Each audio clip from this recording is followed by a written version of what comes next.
When we start, we gon' get it done. Start when we stop, we gon' get it done. Get it when we start, we gon' get it done. Start when we stop, we gon' get it done. We gon' get it.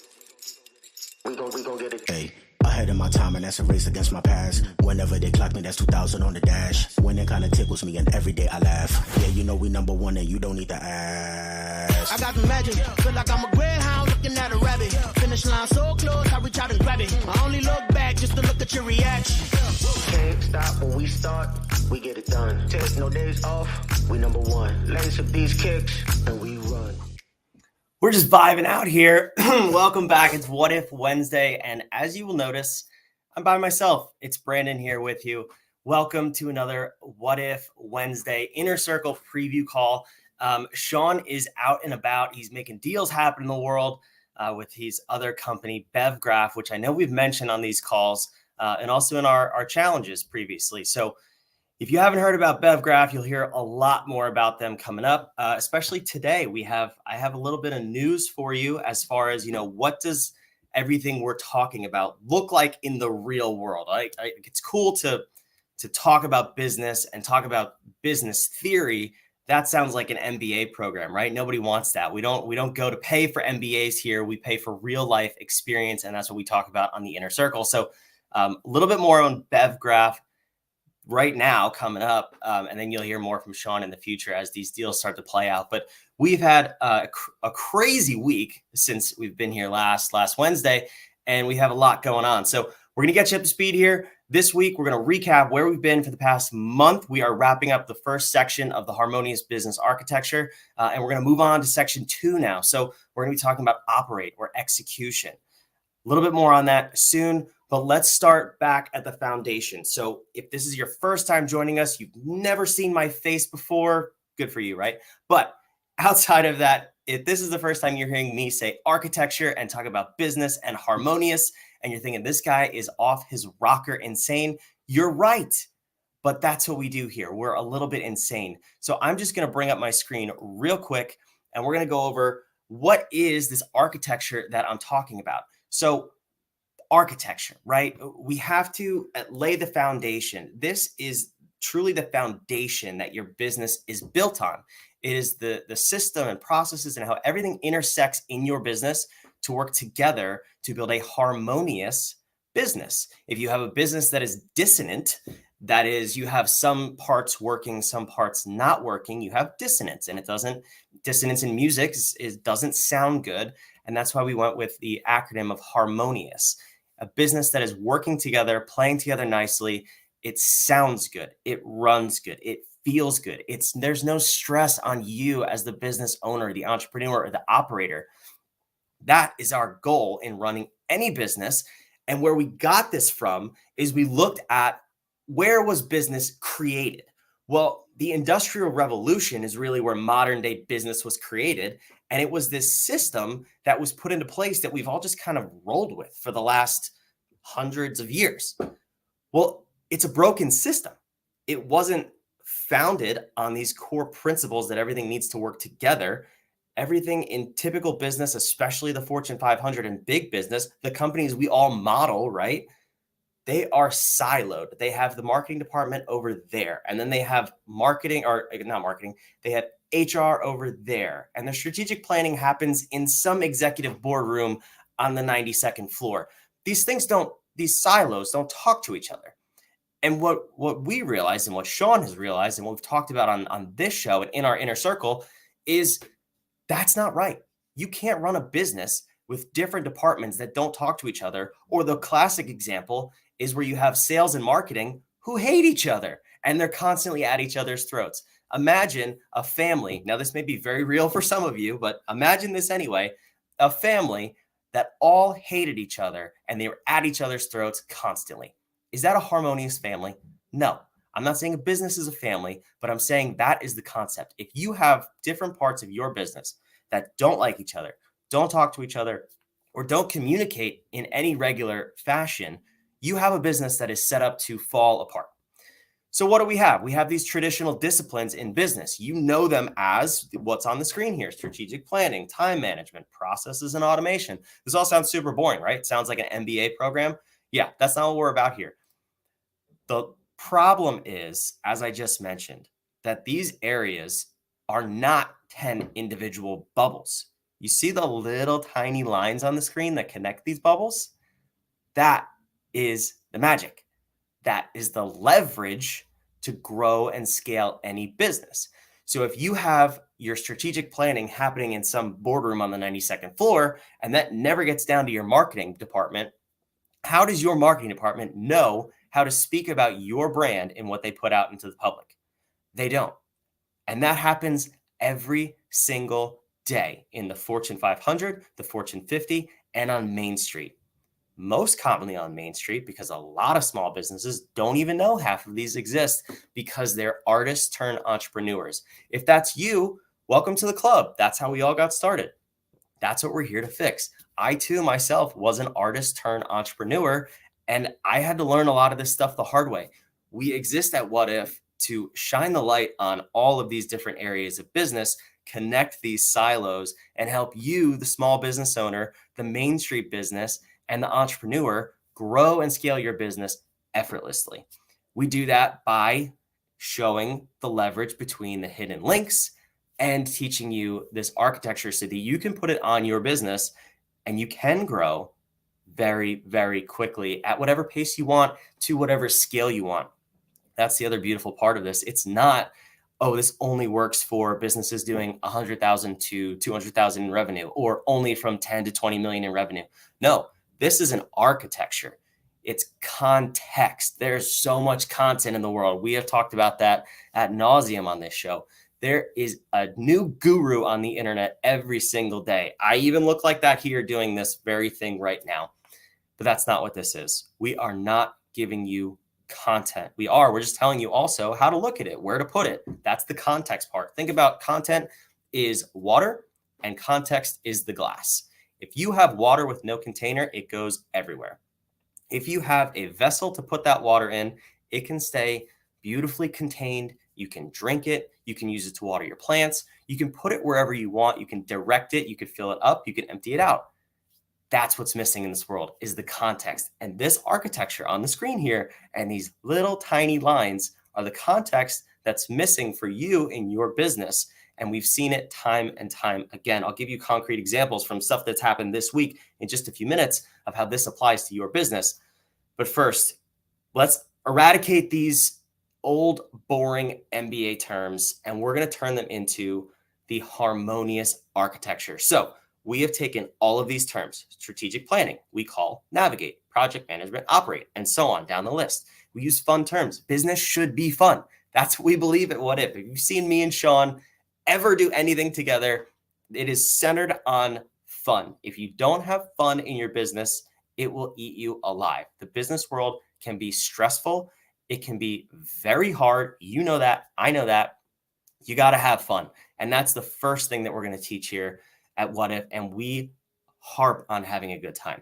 So that's why we chose some of the language that we did. It also spells out a very beautiful acronym in harmonious. You should want to have a harmonious business. Think about what that's saying. So here's what that looks like.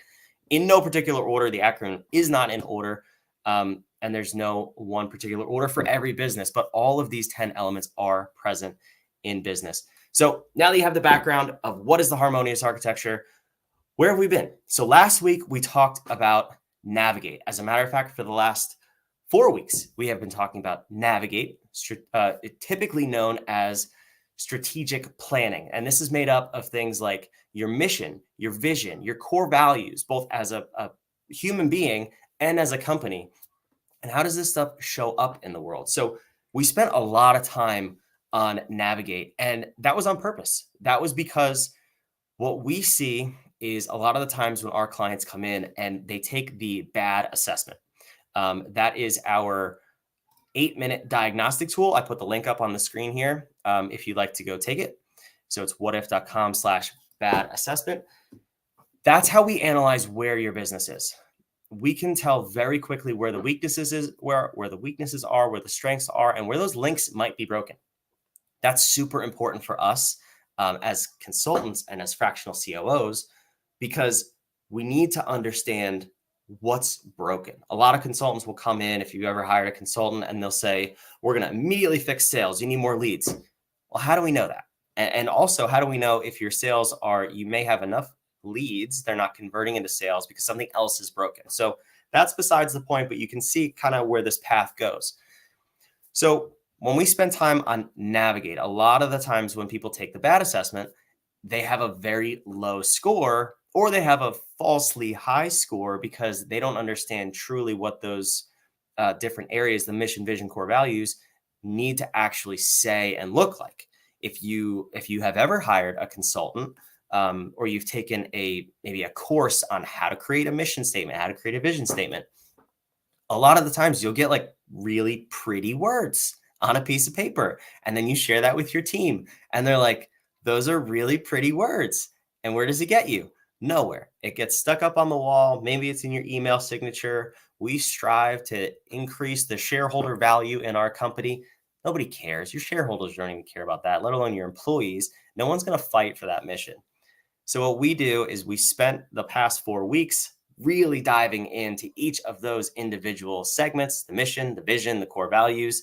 And on the Inner Circle call that happens from noon to 1 Eastern, right after this live preview, we spent time working in those areas, deeply in those areas for our clients, and having them develop mission statements, vision statements, core values that actually resonate with who they are, how they show up in the world, and things that their employees can get behind and actually run into battle.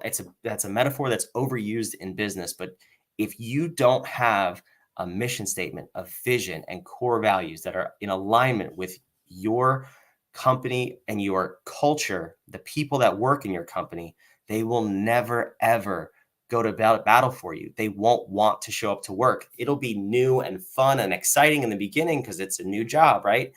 But it will wear off. And those are the things that when times get tough, especially like the economy and the world situation that we're in right now, when things get tough, if you don't have the foundation and the navigation of your business set up properly, your employees lose heart, your business slowly declines, and all of a sudden you can't make payroll. And that is a very real scenario. It's one that I've seen a number of times, and a lot of the times it comes back to that section. So we spent 4 weeks on it. We got things moving in the right direction. And as I mentioned earlier in this show, we had it actually show up in the real world with Sean's company, BevGraph. As I mentioned, he called me the other day, and I won't share too many of the details. We will go into detail on this in the Inner Circle in just a few minutes, but he shared details with me about a massive opportunity that came their way as a company. And the initial reaction from everybody at the table was excitement, as it should be. I mean, we're talking really, really big numbers in dollars and world-changing opportunities. And without the architecture, without understanding how everything intersects, it's common for entrepreneurs to only see the positives. We are optimists by nature. That is, if you are an entrepreneur, you are most likely an optimist. You think you can do anything, and you can probably do it in half the time that it really takes. I'm guilty of that all the time. That's where the architecture comes into play. You have to stop, pause, and analyze everything. If we chase this opportunity, how does that affect all of these other areas? Well, this happened in real time. And the short story here is it was very interesting to see how this plays out on such a massive scale, because when you're talking about potentially hundreds of millions and even billions of dollars, it is very hard, I promise you, to pause and say, wait, how does this affect us? But if you don't do that, what could end up happening is you go down a path that's not in alignment with your company at all. So let's play two different paths out here. Let's say, regardless of BevGraph aside, just company ABC. Company ABC traditionally is on path A. They have this giant opportunity over here, this shiny object, to chase path B. They can go in whichever direction they want. They can stay on the road they're on, or they can chase this new opportunity. Let's say it's time for a change. They've analyzed everything. or it's spur of the moment decision. They decide to go with opportunity B. Well, what ends up happening is as you get down this path, you start to split as a company and you start to get further and further away from your initial mission. When that happens, you have to look back at the company you built, the culture you have in place, the people you have in place, the systems, the core values, and the mission of the company are from your original path. Now that you've chased this new shiny opportunity, you have a company that doesn't look even remotely close to where you started. So your team members, even though they were rock stars when you were down this other path, now they're looking at this company like, this isn't what I signed up for. I have no idea what I'm doing. I was making widgets that I really loved before, and now we're flying airplanes. It's not even the same thing.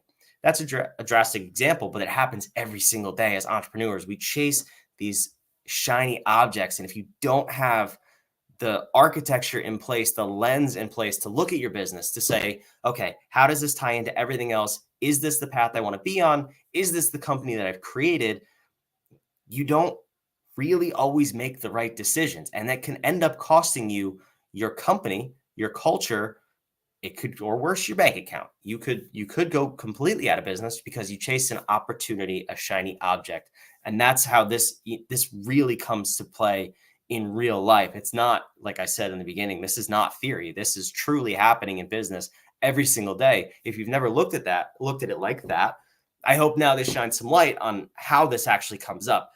A lot of people overlook the mission, vision, core values because it's like, we'll get to that one day. It doesn't really matter. No, this is foundational to make actual everyday decisions in your business. If you don't have this part right, you can't make good decisions. You can't make hiring decision. You can't make expense decisions, operational decisions, nothing. Your business is technically at a standstill until you have all of that ironed out, or you will just go wherever the shiny object road takes you. And that's a very dangerous place. So last week on the Inner Circle, we also had one of our members that I just want to shout out because it was an amazing moment for us to see someone have this aha realization. This was someone, I won't use any names, but if you're inside the Inner Circle, you will hear more about this today, where she has hired consultants in the past. She has a unique business.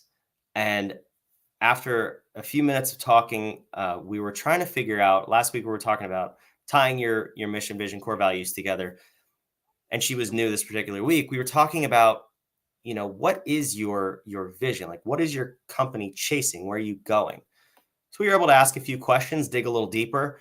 And after about 4 questions, she finally said, I've hired a lot of consultants in the past, but I feel like you get me, you see me, and you understand my company. That is a powerful realization. And all we did was ask the questions really that are on that bad assessment, and then frame them in a way that makes sense to both her and her customer. That's the most important part. Her customer, her, and her internal employees. When you can make your vision speak to all these different people who your company touches, that is a powerful mission and vision. And that's how you can lead your company effectively. So that was just a really cool moment that I wanted to share from the Inner Circle last week. If you want to learn more about the Inner Circle, if you want to join us, we do. If you go to whatif.com/inner circle, like you see here on the screen, we have currently we have an offer, 30 days free in the mastermind. We want you to come in, check it out. If you don't get immense value in 30 days, if you don't start to see your business growing in 30 days, just peace out. We're not the people for you. I'm confident that, we've never had that happen. So I'm confident that you've come in, you will grow your business. You will get a lot of value from this. And that's why we're here. We're here to disrupt the gurus of the world who say that they are the end all be all solution to growing your business. But all we're really going to talk about is sales or marketing or HR. They obviously can't, we don't jive with that because they only fit in one area of the architecture. So we're here to disrupt that mentality and say, no, what you need is context. You have the content. Roll with us in the Inner Circle. We're going to have fun. I told you we like to have fun. So join us for the 30 days free. We'd love to see you there. And maybe you can have an aha moment like that too. So I also want to talk about where are we going this week. So I told you we're moving on from navigate, mission, vision, core values. Now we're getting into operate, which is execution traditionally. Now, execution we look at a little bit differently than probably a lot of people in the rest of the world. And one of the things we're going to talk about in depth in the inner circle today, and probably going to continue a little bit into next week as well, it's what is your company chasing? How are you getting there? And how do you know that you will achieve what you're chasing? A lot of times this falls under your goals, right? And I think a lot of people, when they hear the word goals, they have a reaction that's one of two general ways. It's, oh, I set goals all the time, I love goals, or that's kind of a foo-foo word that everybody uses and just means you have big dreams. Well, I used to think, honestly, the latter, where it was a word where you could put anything on the piece of paper. And I've seen a lot of people do this where they're like, I want to be $1 billion business by the end of this year. Do you have a process to get there? Do you even have steps to achieve that? You did $4 in revenue this year. How are you going to get to $1 billion by the end of this year? A lot of people set their goals incorrectly. That's not exactly what we talk about in Operate in terms of execution, but we are going to talk about how do you break your year down and how do you get the most done and put a step-by-step plan in place. We use a method called the 12-week year, which we did not invent ourselves, but the way we implement it is going to be a lot different than you've ever heard before. So we're going to discuss that. We're going to break down your goals into step-by-step actionable strategies to make sure not only do you have the best chance of achieving your goals, but you can actually go beyond them and faster, and not in 1 year. We're going to compress the timeline. Other things we're going to talk about today are what software you're leveraging to use this or to achieve your goals, and what does your calendar look like? So we hear so many people, especially on the goal setting and the software side, where they try to get you to use their program. Well, at Whadif, we are firm believers that we are tool agnostic. I don't care what calendar you use. I don't care what software you use, what email, what CRM. It's whatever works for you. But what we have to figure out is, again, how do we leverage what tools you use and you like to get you maximum results? So we're not going to tell you have to use this one goal setting planner or software. You have to use this calendar tool or this note-taking tool. None of that. We're going to get you a plan for what are you using, how are you using it, how is it effective or not, and then we can switch. But how do you leverage your current life and your current setup to get you wherever you want to go in terms of your goals? We're going to talk about all of that. We're going to go in depth. And that's a little bit of an overview of the Operate and execution in terms of the Whadif way and the Whadif architecture. So that's inside the inner circle this week. Super excited to dive into that. Now, before we wrap up here, we were on, both myself and Sean were on a podcast yesterday. Huge shout out to Harvey Tuck. He runs the Franchise Show. It was a live stream on LinkedIn.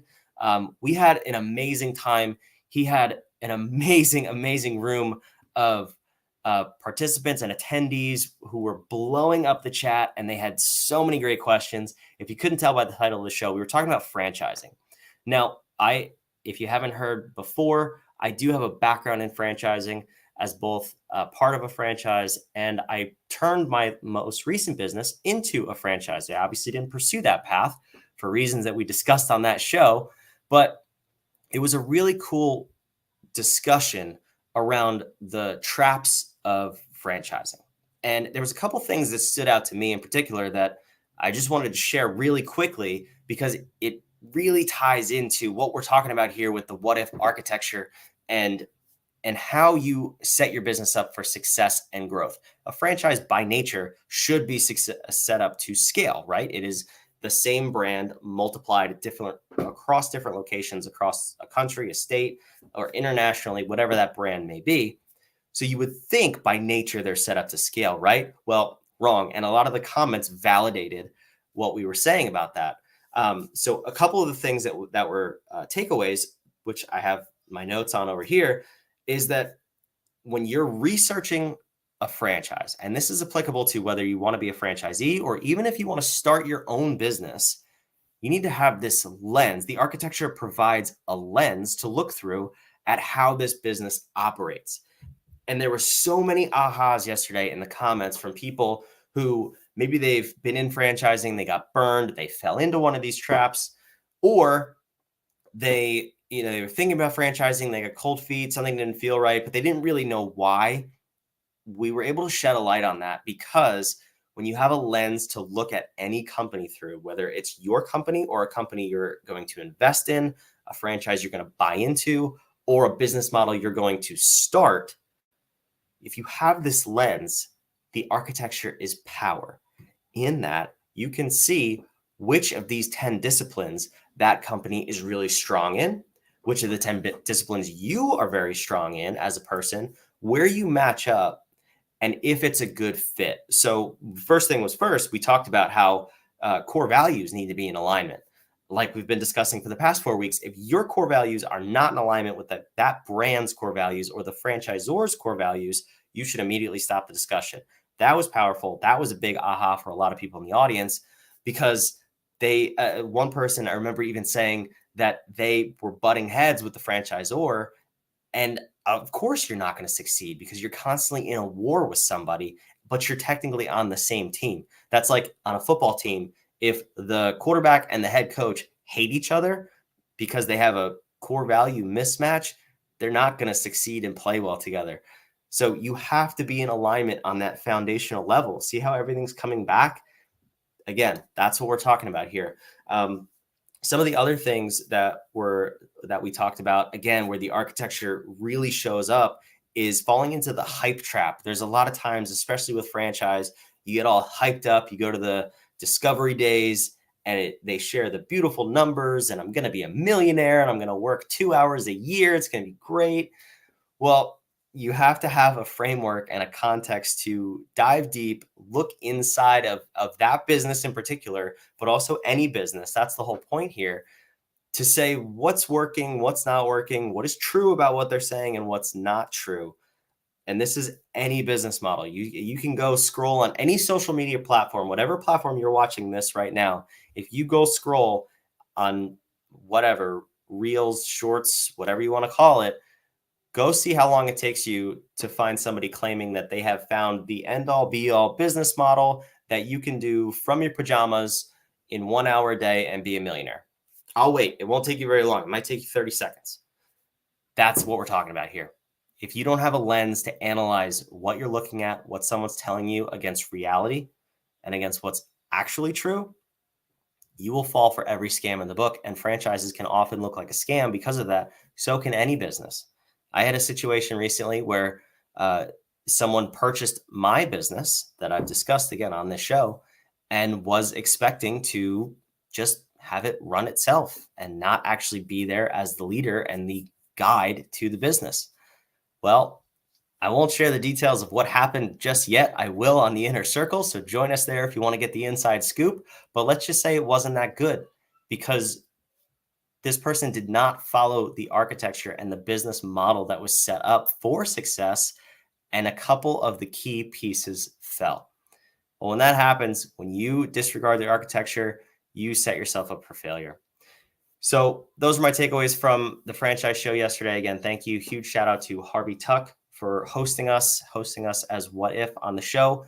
We're about to head on over to the inner circle. I hope to see you there, whatif.com/inner circle. If you have any questions, please reach out to us. We want to connect with you. Drop your comments below.